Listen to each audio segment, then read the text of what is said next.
안녕하세요. 사연 읽어주는 남리입니다. 오늘도 와주셔서 감사드리며 오늘의 사연 시작하겠습니다. 안녕하세요. 저는 시골 가난한 농가에서 태어난 60대 여성이랍니다. 제가 태어나면서부터 어렵게 살아왔던 젊은 시절의 삶에 대해서 여러분들에게 말씀드리고자 어렵게 이야기를 시작하게 되었어요. 돌이켜보면 참 미움도 원망도 많았던 시절, 이제는 모두 지난 일이 되었네요. 제 고향은 낙동강 줄기가 굽이굽이 흐르는 움푹 들어간 곳쯤 있었지요. 논농사를 짓기에는 어려운 곳이었고 주로 밭농사로 간신히들 먹고 사는 마을이었어요. 고추와 콩을 심은 밭은 낙동강을 새로 만든 작은 배로 노를 저어 건너야 올라갈 수 있었죠. 허리를 펴면 아래로 떨어질 것 같은 가파른 곳에 우리의 밭이 있었답니다. 저는 아주 어려서부터 엄마를 도와 밭을 메고 부엌 일을 하면서 자라야 했어요. 우리 집 제가 맞이고 제 아래로 남동생이 둘 있었답니다. 엄마는 제가 태어나자마자 윗목으로 저를 밀쳐 놓았다고 해요. 우리 가문은 아버지 대나 그 윗대나 모두 아들이 귀한 가문이랍니다. 아버지 대만 해도 고모님들이 네 분이나 계시고 아버지가 외아들이셨어요. 그런 집안에서 맞이가 딸이라니 할머니 할아버지의 실망이 매우 크셨던 것 같아요. 하긴 엄마 뱃속에 제가 자리 잡기 전에 태몽을 꾸셨는데 노란 모래밭에 빨간 꽃이 한 송이 달랑 피어 있었대요. 그래서 이미 딸인 줄 아셨지만 태어나자 그 실망이 현실이 된 것이었어요. 노란 모래밭에 빨간 꽃 한 송이. 딸이라는 것은 더불어 참 외로운 팔자를 예언하는 듯한 꿈이라고 성인이 된 후에 생각하게 되었죠. 그렇게 저는 태어나자마자 엄마의 구박대기가 되었어요. 할아버지, 할머니, 엄마 모두 저를 쳐다보지도 않으셨다고 하더라고요. 그런데 그렇게 모두들 저를 곱지 않은 시선으로 보는 동안 오직 아버지만 저를 귀하게 여겨주셨죠. 아버지는 천성이 어진 분이셨어요. 밥하고 빨래하고 청소하고 밥 매는 일을 이미 초등학교 들어가기도 전에 배웠답니다. 아버지는 불 때는 일 같은 힘든 일을 짐짓 저 대신 해주시곤 하셨어요. 그런데 이런 와중에 집안에는 경사지만 저한테는 더욱 모진 세월을 예견하는 일이 생겼답니다. 제 아래로 남동생 둘이 줄줄이 태어났거든요. 엄마가 할아버지 할머니 앞에서 어깨를 한껏 세울 수 있었죠. 아무튼 제가 집안의 허드렛 일에 매달리면서 학교 공부는 뒷전일 수밖에 없었던 시절에 남동생들은 공부에만 집중할 수 있었답니다. 동생들은 모두 공부를 잘했어요. 선생님들이 입을 모아 서울로 유학을 보내라고들 하셨죠. 하지만 서울로 보내는 일이 어디 쉽나요? 돈이 한두 푼 드는 일이 아니었죠. 농사일에 없어서는 안 될 소도 팔았고 얼마 안 되는 밭되기도 팔아야 했죠. 저 윗마을 경이네 알지? 그리고 경이가 일찍이 서울로 올라가서 취직한 거 너도 알지? 경이 덕에 집안 식구들도 먹고 살고 걔 오빠도 학교에서 공부에만 열중한단다. 대놓고 서울로 가라는 말은 아니었지만 엄마가 바라는 일이 어떤 것이라는 걸 저는 너무나 분명하게 알 수 있었어요. 제 나이 15살에 중학교를 그만두고 서울로 올라왔지요. 그 시절은 서울에만 오면 어떤 공장이든 그날로 취직되던 시절이었어요. 그렇게 여공이라고 사람들이 부르는 그런 생활이 시작되었죠. 근무 시간 이외에도 잔업 철야 근무를 밥 먹듯 하면서 악착같이 돈을 벌어야 했어요. 그래서 번 돈을 정말 푼돈만 떼고 집으로 보냈답니다. 동생들은 제가 번 돈을 가지고 편하게 공부만 할 수 있었죠. 하지만 저도 서울에서 사는 제 또래들을 보고 너무나 부러워서 남몰래 울기도 했죠. 저는 예쁜 교복을 다시 입고 학교 가고 싶었어요.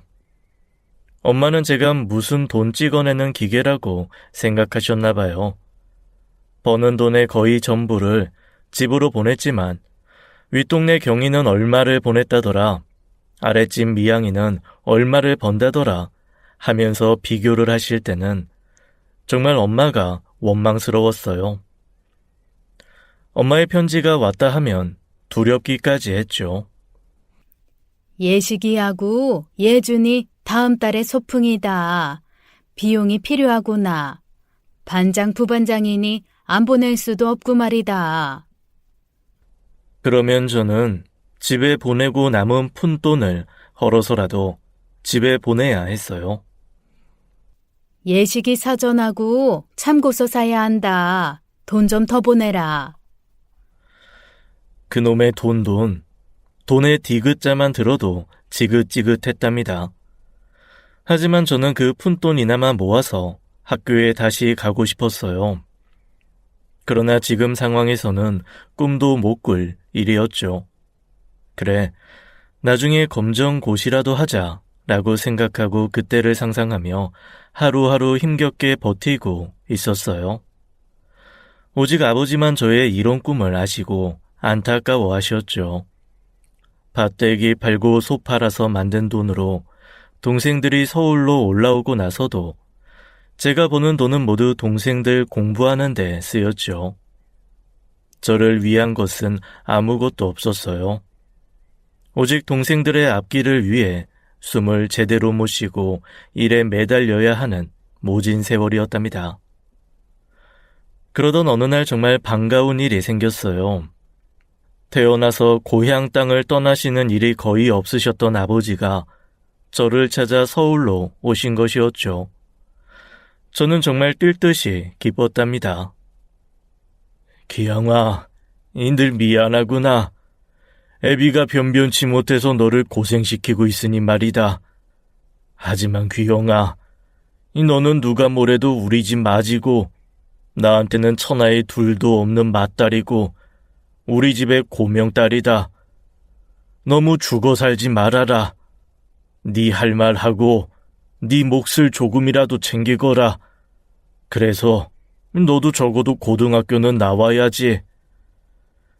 그러면서 아버지는 손수건에 꽁꽁 싸맨 무엇인가를 제 손에 꼭 쥐어주었답니다. 네가 보낸 돈 중에서 내가 네 엄마 몰래 조금씩 모아둔 돈이다.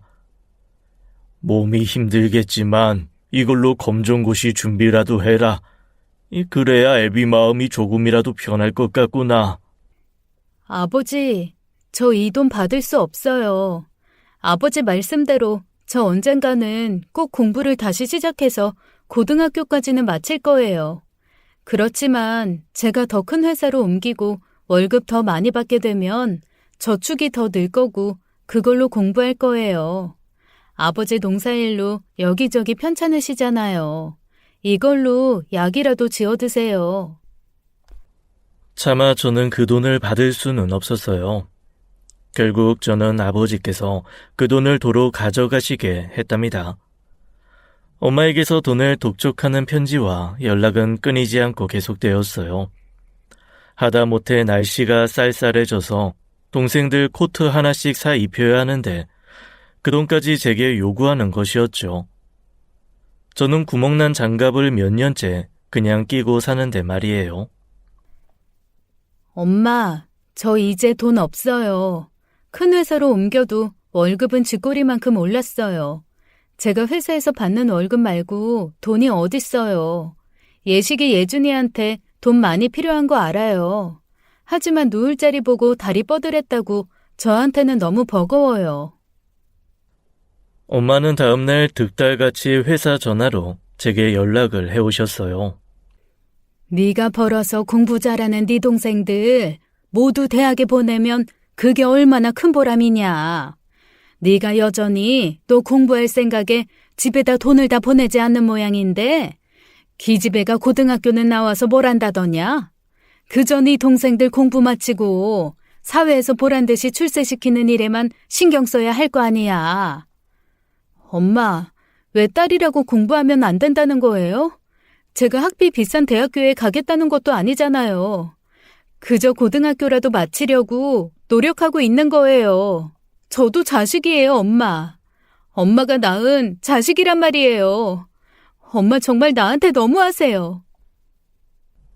이렇게 엄마에게 쏘아붙이고 저는 일방적으로 전화를 끊었어요. 그날 기숙사 방에서 얼마나 울었던지 다음날 출근하기가 민망할 정도로 얼굴이 부어 있었어요. 엄마한테 돈 문제 가지고 제 입장을 똑바로 말한 것은 이것이 거의 처음이었답니다.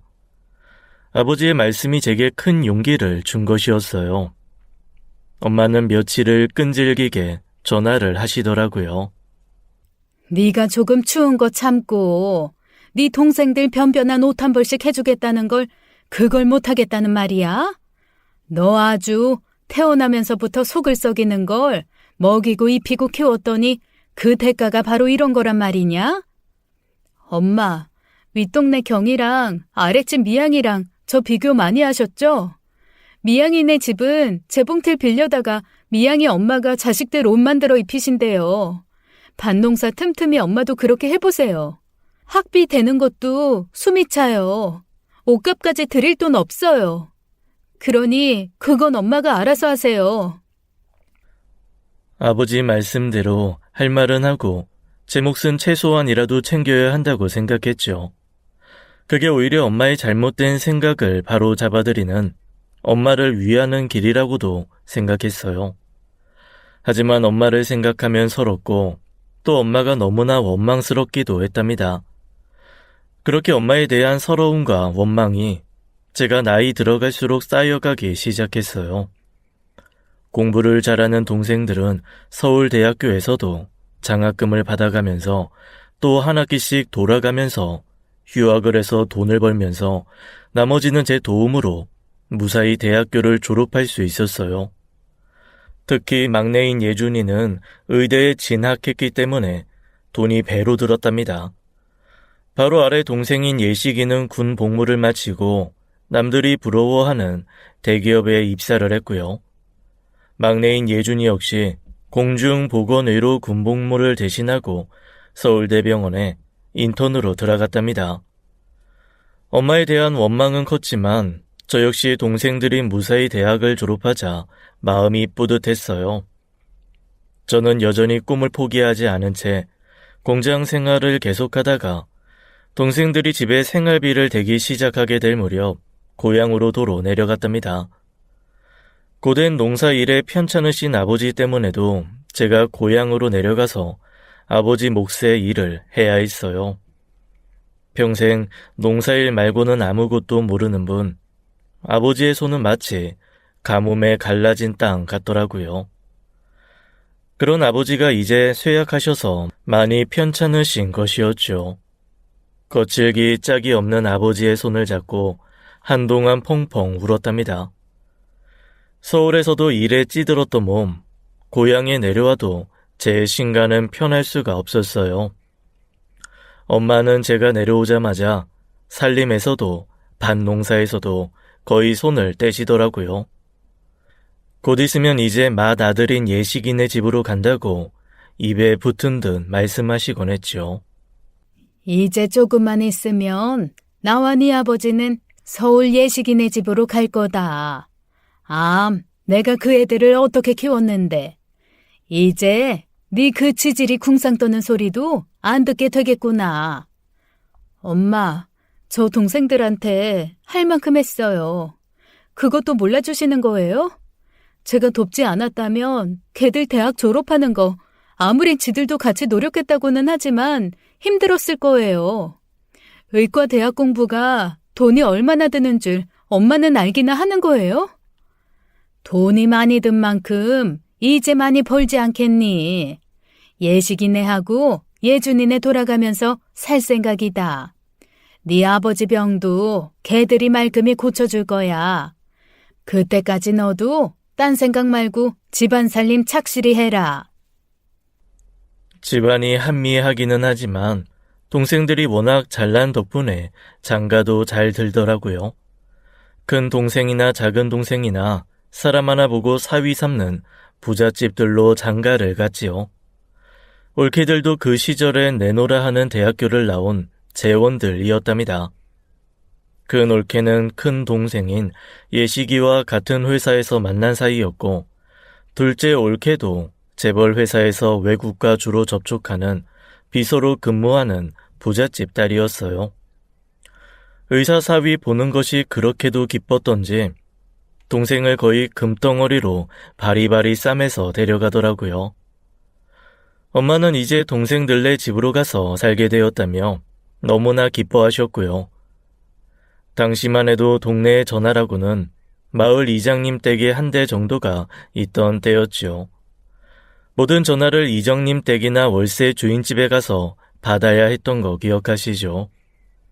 한두 해 명절 때 내려오더니 다음부터는 올케들이 명절 때 안 오기 시작하더군요. 이장님 댁으로 큰 올케가 전화를 했더라고요.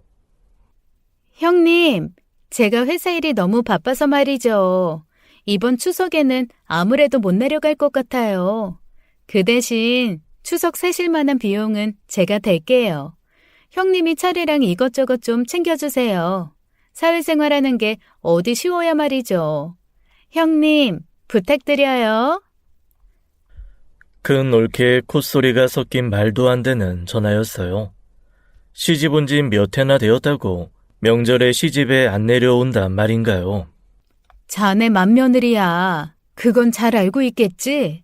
나야 시집 가면 그만인 출가 외인이 될 사람이고 이제 자네가 우리 엄마 대신이야.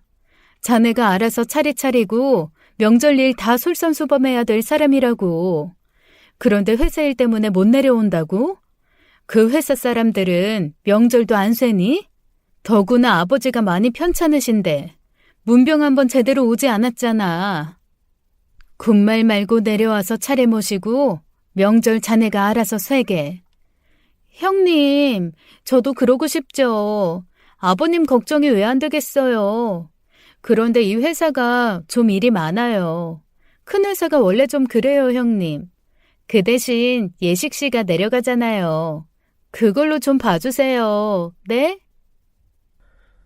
작은 올케 역시 모시고 있는 상사가 휴일에도 쉬지 않는다며 비서인 자신도 못 내려오겠다고 하더라고요. 둘째 남동생이 달랑 혼자 내려왔더라니까요. 제가 손이 시누이로서 나름 엄격하게 타일렀지만 올케들은 결국 이번 추석에 둘 다 내려오지 않았죠. 저는 남동생들 둘을 앉혀놓고 안사람들에게 휘둘리지 말라고 단호하게 말했어요. 내가 너희들 안사람들이 여기 내려오기 싫어한다는 거 잘 알지. 그렇지만 명절이 1년에 10번이냐 20번이냐? 그저 추석 설날에 오고 엄마 아버지 생신날 오면 될 것을 그것도 못한다는 회사는 도대체 어떤 회사니? 좋은 회사 다닌다면서 내가 다니던 공장보다 못한 회사냐? 공장도 명절에 며칠은 쉬게 해주었었다. 너희들이 안사람들에게 시집을 어렵게 알도록 하지 못한 탓이야. 누나가 다니는 작은 회사 생상직하고는 차원이 달라. 누나가 그렇게 큰 회사에서 중요한 업무를 해보지 않아서 그러는 거라고. 그 대신 우리가 이렇게 왔잖아요. 큰 올케는 너하고 같은 회사 다니는 사람 아니냐? 그런데 넌 내려오고 올케는 못 온다고? 올케 없으면 그 회사 망하니? 제가 따박따박 따지자 동생들도 할 말이 없는 듯 고개를 숙이더군요. 그렇게 시집에 내려오지 않던 올케들이 2해가 지나 설날에 내려왔어요.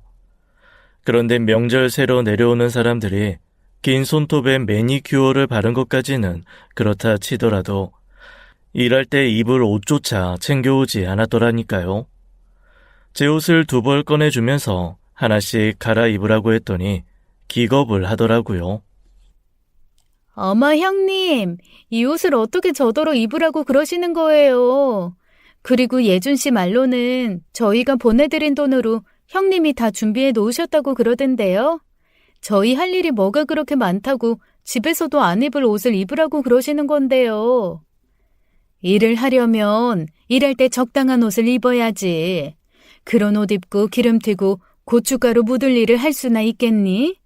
비싸 보이는데 옷 다 버려도 나는 모르네. 그리고 며느리들이 둘씩이나 있는데 왜 나 혼자 차례 준비를 해? 같이 한다면 내가 얼마든지 가르쳐 줄 수는 있어. 너희들 누나 말이 100번 옳다. 내가 집안일에 대해서는 웬만하면 말을 잘 안 한다만 남의 집 며느리가 됐으면 최소한의 역할은 해야지. 이 네 누나 혼자서 매번 무슨 고생이냐? 저와 아버지가 동생들에게 하도 단호하게 말하니까 올케들은 할 수 없다는 듯 부엌으로 가더군요. 아이고, 이걸 어쩌나? 내가 전을 옮겨 담다가 실수를 했네. 이런, 고춧가루도 옷에 묻었네. 서울 가서 드라이 클리닝 줘야 되겠네. 그런데 그렇게 기름 튀고 고춧가루 묻은 옷 입고 서울에 어떻게 가려나 모르겠네. 아유, 이걸 어떡하면 좋아. 이 옷 사서 몇 번 입지도 않았는데. 형님 기름 먹은 건 드라이 줘도 안 빠질 수 있단 말이에요. 그러니까 애초에 내가 옷 갈아입고 시작하라고 하지 않았나? 부엌일 하다 보면 옷에 뭔가 묻게 마련이라니까. 미안하네만 기왕 묻은 걸 어떡하겠나. 그런데 올케들도 만만치는 않더군요. 언더 유니버시티가 답답한 게 바로 이래서 그렇다니까. 소사이어티에서 니즈한 일을 하는 사람을 임포턴트하게 생각을 안 해.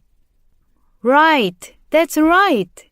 비용도 우리가 내는데 just ignore. 올케들이 저 못 알아들으라고 일부러 영어를 섞어서 말한다는 것을 눈치로 알겠더라고요. 물론 정확한 것은 못 알아들어도 말이죠. 자네들 지금 무슨 말을 짓거리는지 내가 잘 모르겠지만 그건 예의가 아니지. 배웠다는 사람들이 상대방이 못 알아들을 말을 저희들끼리만 하면서 상대방 기분 나쁘게 해서야 쓰겠나? 나오면이 자네들 손윗 사람이야. 어머나, 그냥 저희끼리 회사에서 쓰는 용어로 말한 것뿐이에요. 형님이 듣고 계시는 건 몰랐네요. 차후로는 그러지 말게. 자네들이 나에 대해 뒷담화 한 것이라는 걸 내가 다 알고 있으니까. 네 올케들이야 다 공부만 한 사람들 아니냐. 너야 어릴 때부터 집안일에 익숙하니 네가 좀 알아서 해라. 며느라기들 이럴 때 안 쉬면 언제 쉬겠니? 더 분통 터지는 것은 이런 올케들의 태도에 아무 말도 못하고 있는 동생들과 엄마였어요. 올케들 눈치 보기에 급급해 보이더라고요. 누나, 저 사람하고 형수님 부엌일 아무것도 못해요. 라면 한번 끓여본 일 없이 자란 사람들이라니까요. 그냥 누나가 져주세요. 나 분명히 말하는데 네 안사람들한테 이런 말 할 수 있는 자격이 있다고 생각하는 사람이야.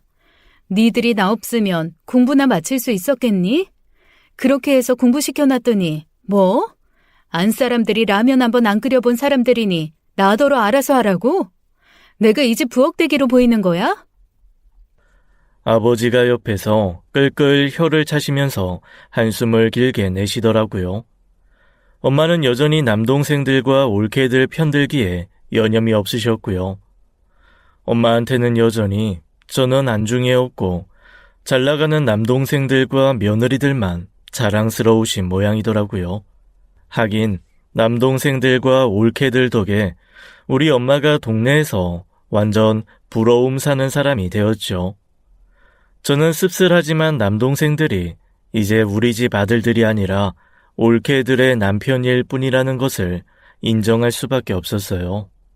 형님, 저희가 비용 앞으로도 넉넉하게 댈게요. 사람 사서 명절 준비하실 수 있도록요. 저희 정말 회사 일 때문에 이런다니까요. 형님이 이해 못하시는 것들이 많아요. 앞으로 잘하려고 노력할게요. 네? 큰 올케가 특유의 콧소리 섞인 말로 제 속을 더 긁더군요. 앞으로 잘 하려고 노력한다고요.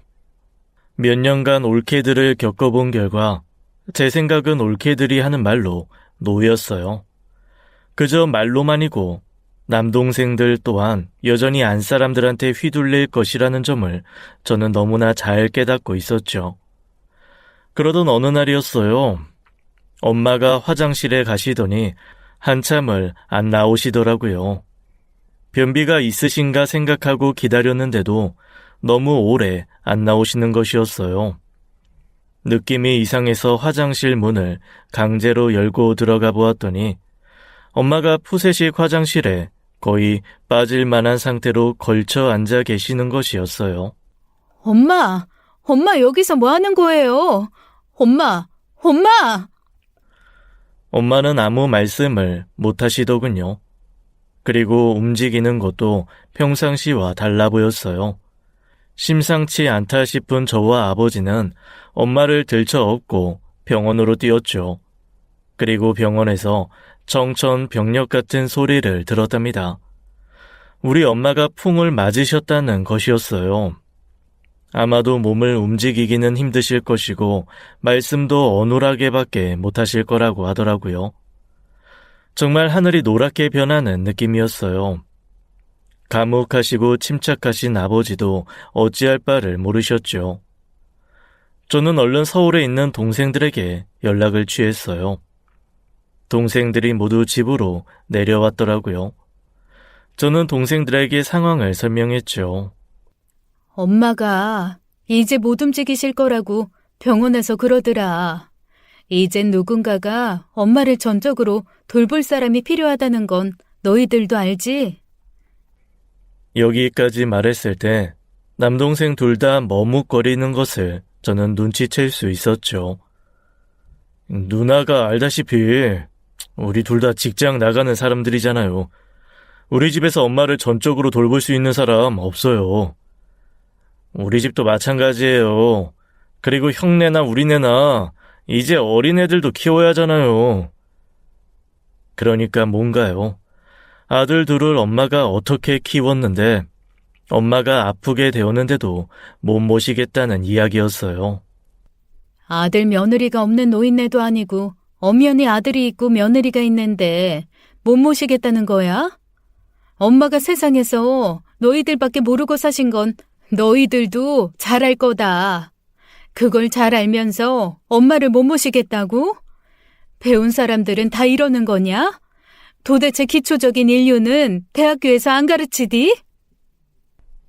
누나, 대학교 어쩌고 할 일은 아니잖아요. 우리는 그냥 지금의 현실을 얘기하고 있는 거예요. 그래, 바로 내 얘기가 그 현실적인 일을 말하는 거야. 큰올케를 휴직을 시키든 집에 들어 앉히든 엄마를 모셔야 할 거 아니야. 엄마가 얼마나 니들 집으로 가길 바라시는지 너희들도 잘 알잖니. 이제 불편하신 몸으로 가엾게 세상을 사셔야 하는 마당에 그렇게 귀해하셨던 아들들한테 의탁을 하셔야지. 남동생들은 계속 자신들이 모시는 것은 불가하다는 입장만 앵무새처럼 되풀이하더군요. 올케들은 불똥이 튈까봐 걱정이 됐는지 찾아오기는커녕 전화 한 통화가 없더라고요. 아무도 불편한 엄마를 데려가지 못하겠다는 데야 정말 무기력함을 뼈저리게 느끼겠더군요. 남동생들이 그렇게 자기네들 입장만 일방적으로 얘기하고 가버린 다음에 시골에는 결국 몸을 움직이지 못하게 된 엄마와 편찮으신 아버지, 그리고 저만 남게 되었죠. 제가 움직이지 못하는 엄마 옆에 24시간 붙어 있어야만 했어요. 나 귀찮아서 네가 아주 몸서리를 치고 있다만 그것도 이제 얼마 안 남았다. 난 이제 얼마 안 있으면 예식인의 으리으리한 집으로 가게 될 거야. 가서 아들 며느리 봉양받으며 편하게 죽을 테니까 말이다. 나쁜 것 같으니 그 잠깐을 못 견디고 애미를 귀찮게 여겨? 내가 언제 엄마를 귀찮게 여겼다고 이러시는 거예요. 엄마, 제발 나한테 이러지 좀 마세요.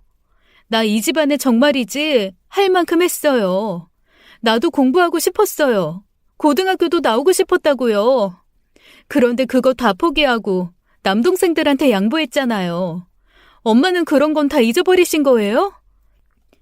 네가 동생들 좀 도와줬다고 생색내는 거냐?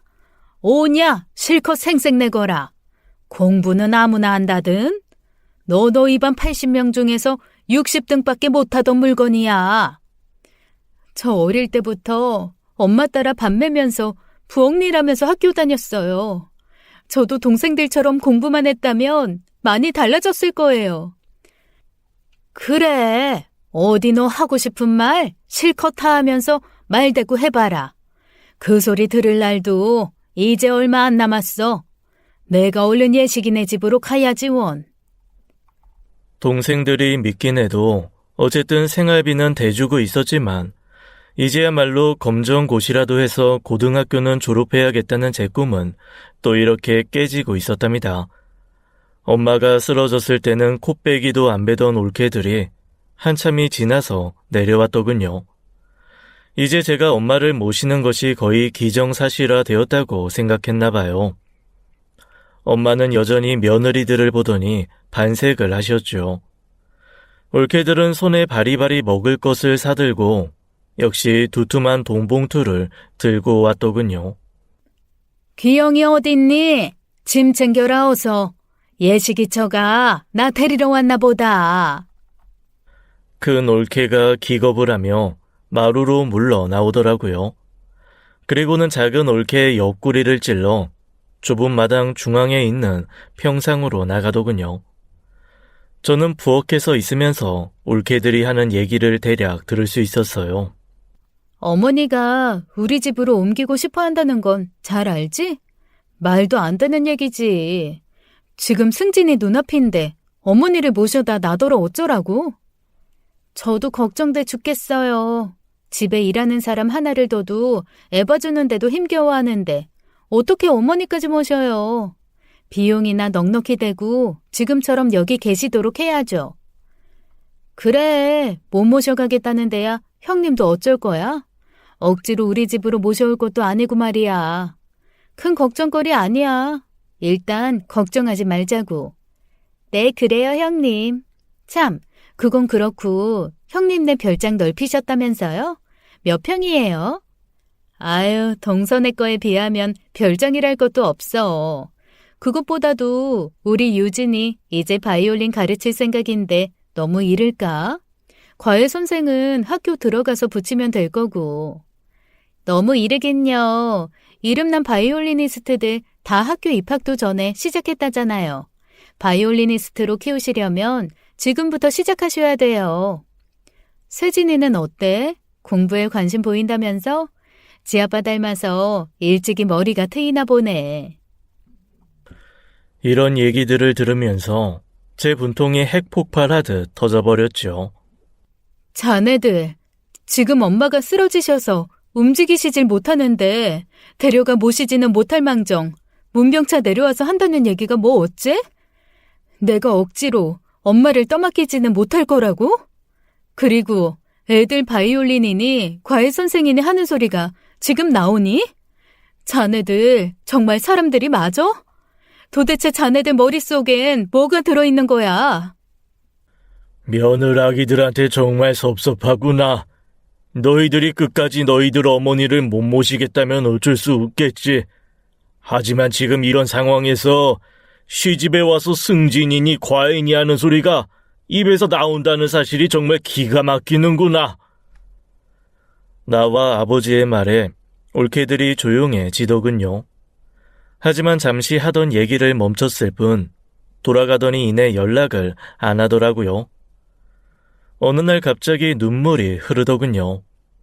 공장에서 잔업이니 철야니 마다 않고 일하던 생각, 동생들이 대학을 졸업했을 때 뿌듯하던 기억, 이런 것들이 주마등처럼 머리를 스쳐갔어요. 그리고 태어나면서부터 숙명적인 애증 관계일 수밖에 없었던 우리 엄마, 그렇게 카랑카랑하게 저를 몰아붙였던 그 기운은 이제 다 사라지고 없었죠. 움직이지 못하는 몸을 그저 자리에 눕힌 채 결코 이루어지지 않을 큰 아들네 집으로 가는 것이 기정사실이라고 생각하는 엄마가 가여웠어요. 마당에 나가서 한동안을 엄마 아버지 모르게 울었어요. 중풍 환자를 모신다는 일, 정말 겪어보지 않은 사람은 모를 거예요. 엄마가 스스로 할 수 있는 일은 없었죠. 식사도 떠먹여드려야 하고 대소변도 받아내야 했어요. 아버지의 한숨이 더 깊어지셨고 여전히 편찮으셨죠. 그런데 이런 걸 엎친 데 덮친 격이라고 하나요? 편찮으신 것이 좀 심해지신다 싶더니 아버지도 자리 보존을 하고 누우셨죠. 그렇게 몇 달을 앓으시더만 아버지가 결국 우리 곁을 영영 떠나시고 말았죠. 그래도 가끔씩 아들들과 며느리들에게 단호하셨던 아버지가 떠나시자 남동생들과 올케들은 이제 거칠 것이 없었죠. 올케들은 물론이고 남동생들조차 거의 연락이 없었어요. 동생들과 올케들은 마치 저와 엄마의 존재를 잊은 것 같더라고요. 이렇게 아들들과 며느리들이 엄마를 모셔갈 생각은 하지도 않는 와중에 엄마는 여전히 큰 아들이 엄마를 데려갈 것을 추호도 의심하지 않는 것 같았어요. 퇴! 너 이걸 지금 사람 먹으라고 주는 거냐? 내가 이러고 누워만 있다고 네가 나를 우습게 보는 모양인데 나 곧 예식이네 집으로 가면 아들 며느리한테 대우받고 살 게다. 너 이년 태어날 때부터 내 속을 썩이던 년 내가 빨리 서울로 올라가야지. 네 꼴을 보고 살자니 내 상태가 더 안 좋아지는 것 같다. 떡 줄 사람은 생각도 안 하는데 김칫국부터 마신다는 말이 딱 우리 엄마한테 맞는 얘기 같았어요. 엄마, 예식이 절대로 엄마 모시러 안 와요. 제발 꿈 깨세요. 네? 엄마는 여기서 나하고 사셔야 된다고요. 나 시집도 안 가고 여기서 엄마하고 길이길이 살 테니까 엄마가 나 보기 싫어해도 할 수 없어요. 그리고 태어난 게 내 죄예요? 나는 고등학교 나오는 꿈도 못 꿔요? 뭐? 예식이가 날 데리러 안 온다고? 네가 이제 예식이를 모함까지 하는 거냐? 너희 나쁜 년, 나쁜 년! 그리고 엄마는 그나마 조금 살아있는 왼손 끝으로 머리맡에 있는 약병들을 다 쓰러뜨리고 난리를 치시더군요. 엄마, 이제 제발 그만하세요. 그럼 예식이랑 예식이 쳐 내려올 때까지 혼자 계셔보든가요. 저는 방에서 튀듯 나와서 동네 야산으로 올라갔죠. 제발 우리 엄마하고 나 좀 도와주세요. 천지신명이건 하느님이건 부처님이건 제발 좀 도와주세요. 아버지, 도와주세요. 어느새 이 야산은 제가 엄마와의 사이에서 갈등이 있을 때마다 올라와서 소리치며 스트레스를 푸는 곳이 되었죠. 그리고 이 야산엔 세상에서 유일한 제 편이었던 아버지의 묘가 있는 곳이었어요. 아버지의 묘를 껴안고 흘린 눈물이 아마도 낙동강 물의 절반은 되는 것 같아요. 엄마, 나도 자식이잖아요. 내가 태어나게 해달라고 한 것도 아니잖아요. 딸로 태어나고 싶어서 태어난 것도 아니잖아요. 그런데 나한테 왜 이래요? 이렇게 소리를 지르고 울고 나면 속이 좀 후련해지는 느낌이었어요. 우리 엄마와 나, 이런 걸 바로 애증 관계라고 하나 봐요. 아니, 엄마한테 나는 오직 증오의 대상일 뿐 애정의 대상은 아닐지도 몰라요. 하지만 저는 엄마의 정이 너무나 그리운 평범한 자식일 뿐이랍니다. 엄마가 너무 가엾고 서러웠어요. 엄마에 대한 원망도 컸지요. 엄마에 대한 미움과 연민의 감정이 제 마음속에서 저를 혼란스럽게 했죠. 불쌍하다가도 밉다가 도저히 못 참겠어서 그냥 놔두고 나가버릴까 싶다가 하루에도 12번씩 제 마음속에는 이런 생각이 오갔답니다. 가뭄에 콩나듯 찾아오는 남동생들과 올케만 보면 우리 엄마의 얼굴은 절대로 중풍 환자의 얼굴이 아니었어요. 아주 환하게 피곤했죠. 기영아, 얼른 짐 싸라. 예식인에서 나 데리러 왔구나. 엄마의 입에 붙은 이 말을 들을 때마다 엄마에 대한 연민은 더욱 커졌죠. 예식아, 나 전현하고 더 이상 못 살겠어. 나 좀 빨리 데려가다오. 언제 데려가려고 이렇게 안 데려가는 거냐. 나 서울 가서 너하고 살고 싶다. 예시가 이번엔 나 데리고 가는 거지? 내 말을 고깝게만 듣지 말고 내 사람 다 들어주길 바래. 엄마가 잠꼬대를 다할 정도로 너희들 봉양을 받고 싶어 하셔. 자식이 됐으면 최소한의 돌이나마 해야지. 어떻게 이렇게 나한테만 맡겨놓고 나 몰라라 하고 있는 거니? 예시가, 예준아, 입이 있으면 말 좀 해봐라. 엄마는 아예 예식이 너희 집으로 갈 걸 기정사실화하고 있어. 지금도 봐라. 짐 싸라고 하지 않으시든. 이래도 옳게 직장 일만 문제 삼아서 엄마 바램을 무시할 거니? 내가 엄마 모시기 싫어서 하는 얘기가 아니라는 거 너희들이 더 잘할 거야. 저렇게 너희들하고 있기를 바라시지 않니? 알았어요, 누나. 우리한테 시간을 좀 주세요. 생각해보고 다시 얘기해요. 부디 현명한 결정 바란다. 아버지가 살아계셨으면 어떻게 말씀하셨을지 잘 생각해봐. 난 더 이상 너희들 태도를 묵과하지 않을 거야. 이때 큰 올케가 제 남편 옆구리를 쿡 찌르는 것을 저는 놓치지 않고 보았답니다. 작은 동생네는 혹시라도 자기네 얘기가 나올까봐 아주 입을 꾹 닫고 벙어리가 된 듯 아무 말도 하지 않더군요. 저는 잘 생각해서 현명한 결단을 내리기를 바란다고 재차 말하고 동생네들을 서울로 도로 보냈죠. 평상시와는 달리 조금 심각한 표정으로 집을 떠나는 동생네들을 보니 저희들도 조금이나마 엄마에 대한 생각을 하게 되었나 보다 싶었답니다. 그렇게 몇 주가 흐른 후 큰 남동생이 다시 집으로 내려왔어요. 누나 말도 있고 무엇보다도 엄마가 저렇게 서울로 가고 싶어 하시니 우리가 6개월씩 돌아가면서 엄마 모실게요. 한 집에 계속 계시는 건 불가능해요. 애들 엄마들이 모두 직장인이잖아요. 그래도 두 집에 모두 일하는 사람들이 있으니까 엄마 소원 풀어드리기로 해요. 6개월씩 돌아가면서 엄마가 무슨 물건인가 6개월 간격으로 이리 돌리고 저리 돌리게 생각이 들었지만 어쨌든 장족의 발전을 한 동생들의 얘기에 저는 찬성했답니다. 엄마는 그렇게도 바라던 큰 아들네 집으로 우선 옮기셨어요.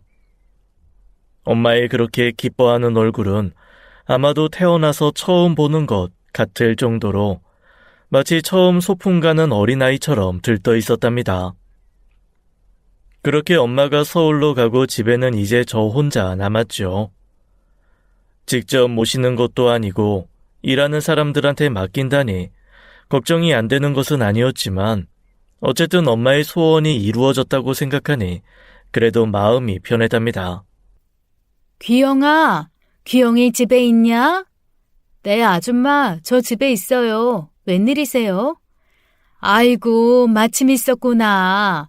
다름이 아니라 말이다. 너 홍기가 지나도 한참 지났잖니. 네가 그동안 얼마나 바쁘고 힘들게 살았는지 내가 잘 알지. 네 엄마 그 성격도 내가 잘 알고 있고. 마침 예식이가 네 엄마 모셔갔다고 하니 너 사람 하나 만나보련? 네? 무슨 사람이요?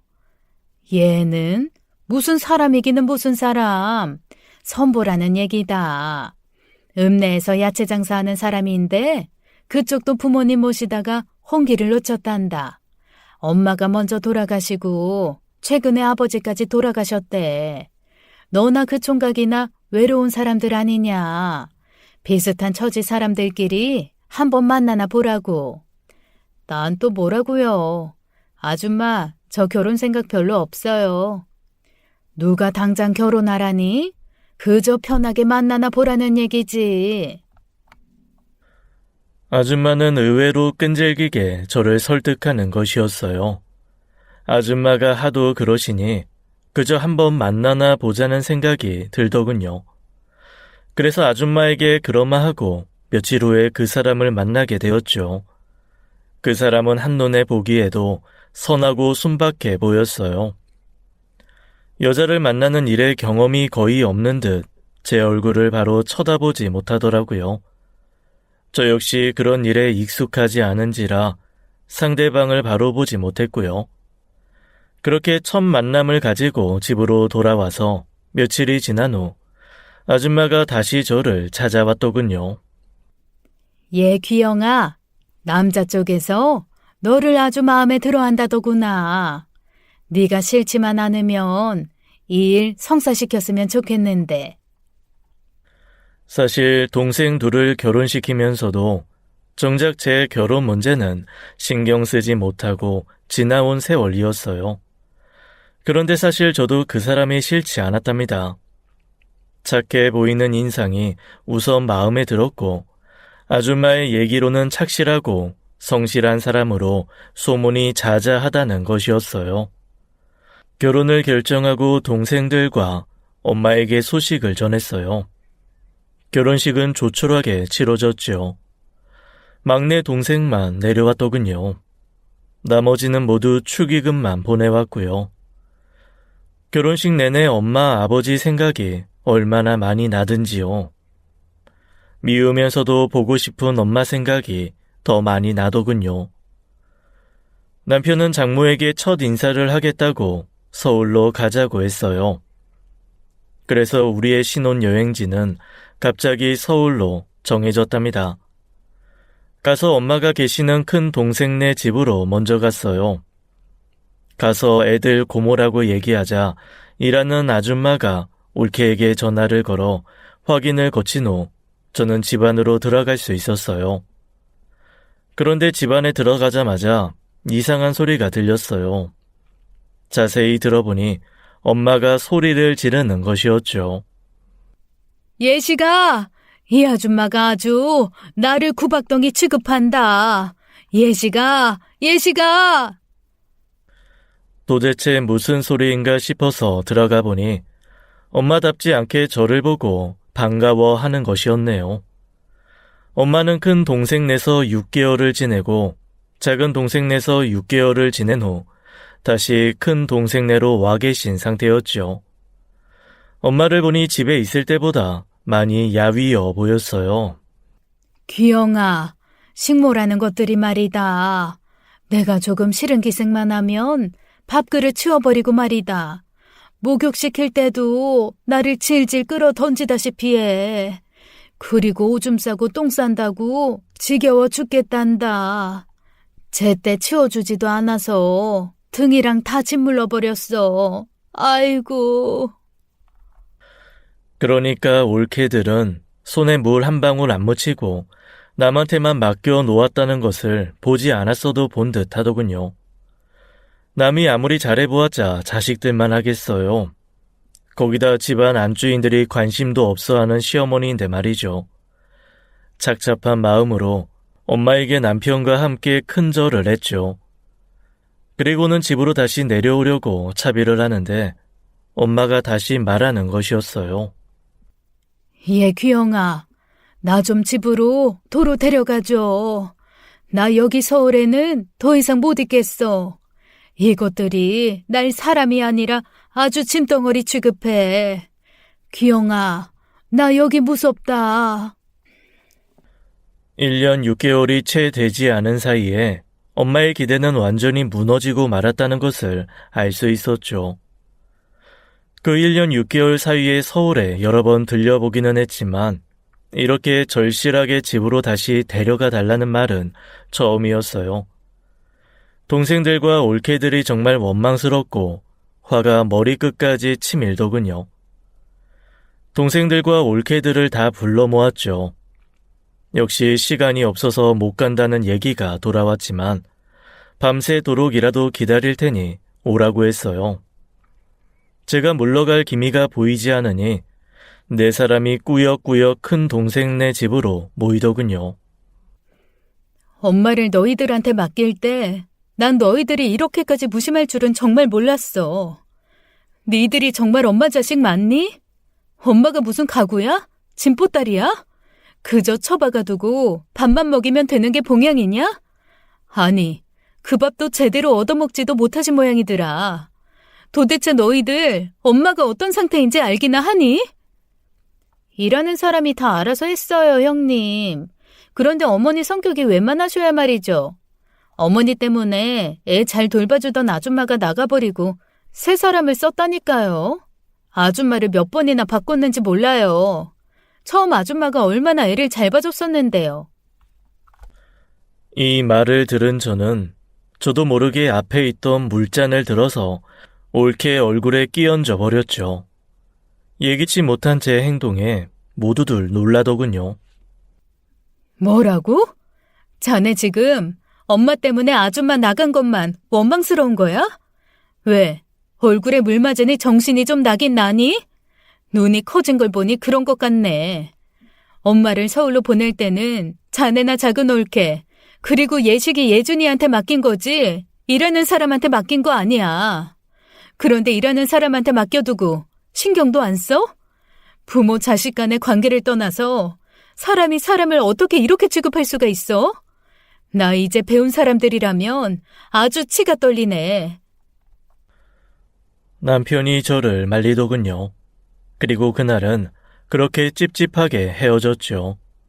원래 큰 동생네 집에서 엄마와 하루를 묵으려던 계획은 무산되고 남편과 저는 시내의 깨끗한 여관을 찾아서 하루를 묵었어요.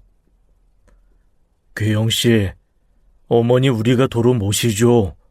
이 서울이 그렇게도 싫다고 하시는데 그냥 두고 가는 건 도리가 아니잖아요. 우리 엄마가 나한테 얼마나 끔찍한 사람인지 당신이 알아요? 날 한 번이라도 자식 취급했다면 내가 지금 이렇게 갈등하지 않았을 거예요. 아주 솔직하게 말해서 저는 엄마를 모시는 일이 정말로 겁이 났답니다. 그 독설과 저를 사람 취급도 안 하는 우리 엄마, 그 짓을 또 해야 한다니요. 그렇다고 엄마를 저런 상태로 서울에 두는 것도 남편 말 맞다나 도리가 아니었죠. 저는 이런 속내를 남편에게 솔직히 말했고 남편은 저를 설득하더군요. 귀영씨, 저런 상태로 어머니 어떻게 그냥 둬요? 그럴 수 있겠어요? 내가 보기에 귀영씨는 어머니하고의 과거 기억 때문에 겁을 내기는 하지만 이미 어머니를 도로 모셔가야겠다고 결심하고 있어요. 스스로를 속이지 말아요, 귀영씨. 남편의 말이 맞을지도 모르죠. 아니, 남편의 말이 맞아요.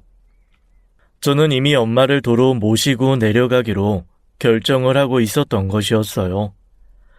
그렇게 남편의 설득에 따라 그리고 저의 결정에 따라 엄마를 모시고 시골집으로 내려왔지요. 엄마와 저의 그 숙명적인 애증관계가 다시 시작되었다고 생각하니 한숨도 났어요. 남편은 엄마한테 살가웠답니다. 저는 이것도 제 복이다 싶었죠. 남편마저 엄마를 거부해버렸다면 제가 과연 엄마에 대해 어떻게 할 수 있었겠어요? 편찮으신 부모를 모셔본 경험 때문인지 남편은 환자를 익숙하게 다루더군요. 그런 사위한테 엄마도 조금씩 마음을 여는 것 같았어요. 그리고 그 까닭 모를 저에 대한 증오도 조금씩 풀리는 것 같더라고요. 엄마는 동생네 집으로 가기 전보다 훨씬 부드러워져 있었어요. 몸은 여전히 굳어 있었지만 마음이 예전과는 다른 우리 엄마 같지 않은 사람이 되어 있었죠. 동생네 집을 돌아다니면서 받은 대우가 엄마를 절망하게 만든 것을 생각하니 저 역시 엄마에 대한 원망이 여전하면서도 마음이 아팠답니다. 저 딸은 살림미천이라더니 정말 그렇구나. 저는 처음엔 제가 뭘 잘못 들었나 했답니다. 말투는 여전히 어눌했지만 엄마는 분명히 저를 보고 살림 미천이라고 말하고 있었어요. 갑자기 또 바보같이 눈물이 솟구치더라고요. 엄마, 그런 말 안 해줘도 좋으니까 이제 그만 누워있고 빨리 일어나요. 일어나서 저 못살게 굴고 독한 소리하고 그래야 우리 엄마 같단 말이에요. 엄마는 저의 이런 말에 가만히 눈을 감고 아무 말도 하지 않으셨어요. 말은 없었지만 저는 엄마의 마음을 알 수 있었답니다. 엄마, 나 낳고 나서 할아버지 할머니한테 그렇게 구박 많이 받았어요? 어떻게 구박했는데요? 그래, 구박 좀 받았지. 그리고 아들 둘 잘 키우려다 보니까 너를 좀 못살게 군 게 됐지. 그런데 내가 아들들을 잘못 키웠어. 처남들하고 이 처남댁들 너무 원망 마세요. 그 사람들이 나빠서가 아니라 서울 사람들 요즘 문화가 그렇답니다. 그렇지만 저하고 이 사람은 시골 사람들이잖아요. 제가 잘 모실게요. 아무 걱정 마세요. 엄마의 간신히 움직이는 왼쪽 손끝이 움직이더라고요. 사위의 손을 찾는 것 같았죠. 남편도 엄마의 마음을 알고 손을 꼭 잡아드리더라고요. 엄마는 이제 옛날만큼 남동생들을 찾지 않으시더군요. 그 대신 사위에게 참 살가우셨어요. 복이라고는 지질이 없는 제게 이 사람만은 복이다 싶었답니다. 그리고 엄마의 저에 대한 마음이 달라진 것이 무엇보다 고마웠죠. 기영아, 나 한복 한 벌 맞춰다오. 한복이요? 갑자기 무슨 한복이요? 네 결혼식 때 이 엄마가 못 갔잖니. 한복이라도 신부 엄마가 입는 색으로 맞춰서 가지고 입고 싶구나. 붉은색 개통으로 말이다. 신부 쪽 엄마들이 주로 입는 옷으로 해다오. 알았어요. 맞춰드릴게. 최소방한테 연락해서 한복집 아주머니 모셔오라고 할게요. 저는 곧바로 남편에게 전화를 걸어서 엄마의 이런 부탁을 전했죠. 남편이 바로 다음 날 읍내의 한복집 아주머니를 데리고 퇴근했답니다. 이것저것 샘플을 가지고 와서 엄마한테 보이고 엄마가 좋다는 색을 골랐어요. 그리고 비록 누워만 있지만 치수도 정확히 쟀답니다. 며칠 후에 한복이 완성되어 남편이 집으로 가져왔죠. 그날 엄마는 한복을 품에 안고 펑펑 울었어요. 엄마의 눈물을 보자 저도 눈가에 눈물이 고였죠. 엄마, 엄마랑 잘 어울려요. 엄마가 결혼식에 있었더라면 더 좋았겠지만 엄마가 이 옷 입고 왔었던 걸로 생각할게요. 엄마 울지 마요. 엄마가 시키는 대로 한복을 고이 옷걸이에 걸어 장롱에 넣어두었죠. 그렇게 엄마와 나 그리고 남편이 살갑게 지내던 어느 날 엄마가 저녁을 먹고 누워있다가 갑자기 그 한복을 입혀달라고 하시더군요. 엄마, 이 밤중에 한복은 뭐 하게요? 지금 어디 나가고 싶어서 그래요? 내일 밝은 날에 나가요, 엄마. 그런 거 아니다. 그냥 단정하게 입고 싶어서 그런단다. 입혀다오. 맞춰만 왔지 제대로 입어보지도 못했잖니. 나중에 낮에 입어보고 지금은 주무시라는 말에도 엄마는 고집을 꺾지 않았어요. 남편과 저는 엄마가 원하는 대로 한복을 입혀드렸죠. 그리고 조금 있다가 이제 주무셔야 하니 한복은 벗으시라고 했어요. 엄마는 그냥 입고 주무시겠다고 하더군요. 불편하실 테니 벗으시라고 해도 막무가내로 그냥 입고 주무시겠다는 거였어요. 할 수 없이 자리를 편하게 보아드리고 안녕히 주무시라고 하고는 남편과 저는 물러나왔어요. 그리고 아침이 되었죠. 그런데 뭐라고 딱 꼬집어 말할 수 없는 정적이 집안을 둘러싸고 있는 것 같더군요. 너무나 조용하다고 해야 할까요? 아무튼 그런 느낌이었답니다. 엄마가 먹을 아침 식사를 준비해서 엄마 방으로 가는데 뭔가 느낌이 이상했어요. 급히 밥상을 내려놓고 엄마 방을 들여다보았지요. 엄마는 어제 입은 한복을 그대로 곱게 입은 채로 천장을 보고 단정히 누워 계셨어요. 그런데 제가 불러도 제가 들어가도 기척이 없었죠. 우리 엄마가 돌아가셨다는 것을 아는데 긴 시간이 걸리지 않았답니다. 빈소를 차리고 손님을 맞고 사흘간은 정신이 없어서 그런지 엄마가 돌아가셨다는 것이 실감나지 않더라고요. 우리나라의 장례 문화가 복잡한 건 어쩌면 고인의 가족을 위해서 그런 건지도 모른다는 생각이 들었어요. 정신없이 힘들게 만들어서 슬픈 걸 못 느끼게 하기 위해 그런 건 아닐까요? 그렇게 사흘이 지나고 화장을 위해서 작은 엘리베이터 문 같은 곳으로 엄마의 관이 들어갈 때 저는 그제야 오열을 하고 말았답니다. 엄마, 잘못했어요. 9년 동안 엄마 치다거리 하면서 엄마 미워서 몰래 꼬집기도 많이 꼬집었고 엄마 대변 받아내는 거 싫어서 올케들한테 먹을 거 사오지 말라고도 했어요. 그리고 엄마가 빨리 돌아가셨으면 좋겠다고 생각한 적도 있어요. 용서해 주세요. 오열하며 땅에 구르는 나를 남편이 일으키고 남동생들은 하늘만 쳐다보더군요. 올케들은 여전히 눈물 한 방울 흘리지 않고 장승처럼 서 있기만 했고요. 그렇게 엄마를 보내고 기직맥진한 저는 집으로 돌아와서도 죄책감에 사로잡혀 며칠을 먹지도 않고 잠도 안 자고 울기만 했어요. 돌아가신 분 그렇게 오래 붙잡고 있는 거 아니야. 그렇게 안 해야 편히 가실 대로 가시는 거라고. 그리고 당신 공부하고 싶다고 했잖아. 중학교 검정고시부터 시작해서 고등학교도 마치자고. 그리고 그걸로만 끝내지 말고 대학도 가. 방송통신대학교 들어봤지? 학교 가고 싶어서 울었다던 그 한 다 풀어버리자고. 남편의 권유대로 열심히 공부했답니다. 검정고시 성적도 방송통신대학교 성적도 모두 우수했어요.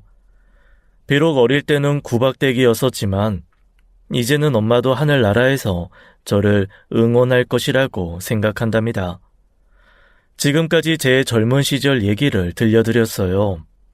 제 나이 이제 60줄에 접어들었는데 지금은 웃으며 말할 수 있지만 참 모질었던 세월 얘기 용기를 내서 말씀드렸어요.